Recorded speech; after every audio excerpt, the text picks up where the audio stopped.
What do you do when you make a movie that wins an Oscar? You make a dog shit sequel. Like, I don't understand in what planet did they think that making a sequel to Joker was a good idea. I'm not gonna lie, I'm not saying it's a stupid idea. Like, I'm not saying it's a stupid idea, right? But it was clearly not the smartest because it was not only like, okay, you're making a sequel to Joker. I wonder where we're gonna go with this. Probably just gonna, plug Batman into this universe, and then, maybe Robert Pattinson's gonna be here or whatever or something. And then the big announcement came out.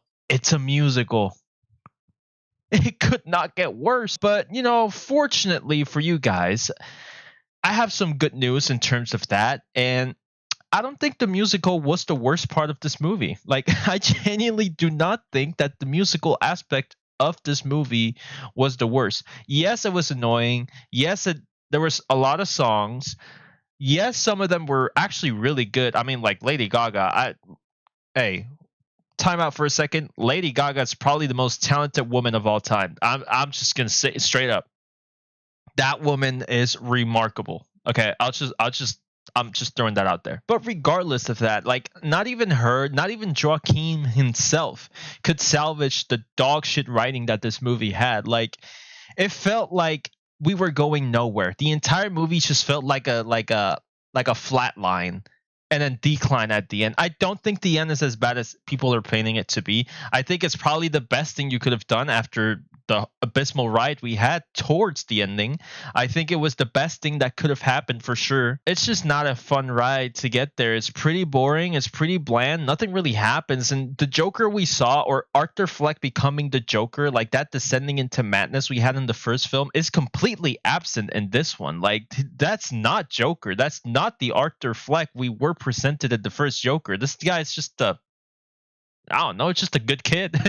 He just feels like a good kid in a fucking regular ass psych ward. Like, this doesn't even feel like Arkham Asylum, Like, it's I don't know, it just lost its ambience. It lost pretty much everything that the first movie did. Like, it's just completely out of touch. And the fact that you make it a musical, I do understand the aspect of making it a musical. I mean, like, you're inside of the heads of a fucking psychopath, so it does make sense that he just sees everything as a spectacle. I mean, it's the Joker, so he sees everything as a spectacle. It does make sense in paper, but when you see it on the big screen, you're like, this is not it. Like, when you see the first couple of songs, you go, okay, I think that's all right.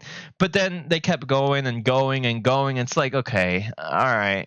I think I'm over the whole musical thing by now. Like, by the end of the movie, I didn't care if the song was good or bad. I just did not want to hear it. Like, I hate musicals personally. I hate musicals. I think the only musicals I've ever liked, and I'm not ashamed to say it, is High School Musical. I'm sorry. It's just I was like, listen, don't judge me, but I watched them and I liked them.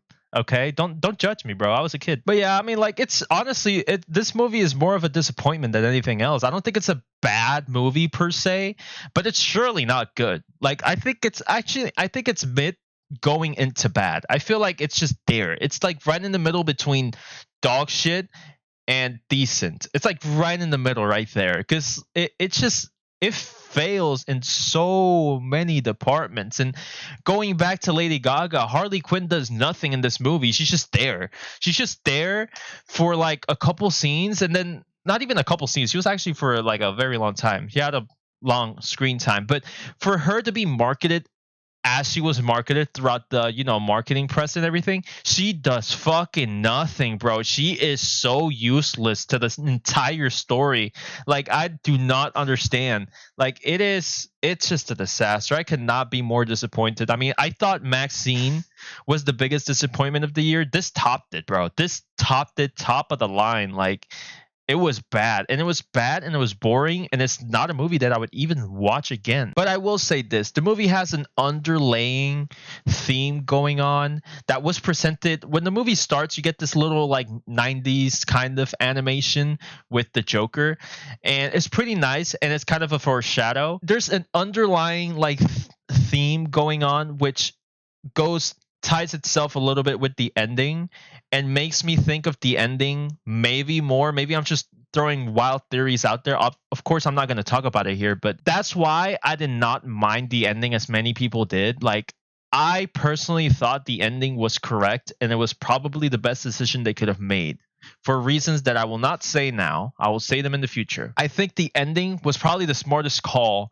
made throughout the entire movie. Like honestly, that was the smartest thing they could have possibly done. I feel like that ending was influenced by Joaquin himself, because supposedly he was like writing his own scripts because he hated the script that much. So that goes to show how someone that won an Oscar for this impeccable movie, and impeccable, just giving one of the greatest performances of all time, even him himself cannot get this character to be the Joker again, because this is not the Joker, period. Like it's not. It's not. This is just a completely different movie, completely out of tune from the first one. It doesn't even feel like the same Gotham City. Like it's something completely different. I feel like, to be fair, unnecessary. This movie was unnecessary. It was not meant to be. But I guess we're greedy for money, and because people are going to watch this shit and they're going to shit on it, because that's all I see on social media, and I'm glad that it does happen, because god damn, bro. So giving this movie a rating, I'm going to give it like a 4.5 out of 10. And I can literally count with my hand those 5 pointers, or 4.5 pointers. Joaquin Phoenix, Lady Gaga, some of the songs, the cinematography, and half a point for the ending. So that's all I can give it. Everything else just goes out the window. Not fun, not enjoyable. The movie's long as shit as well, which is something I did not mention earlier.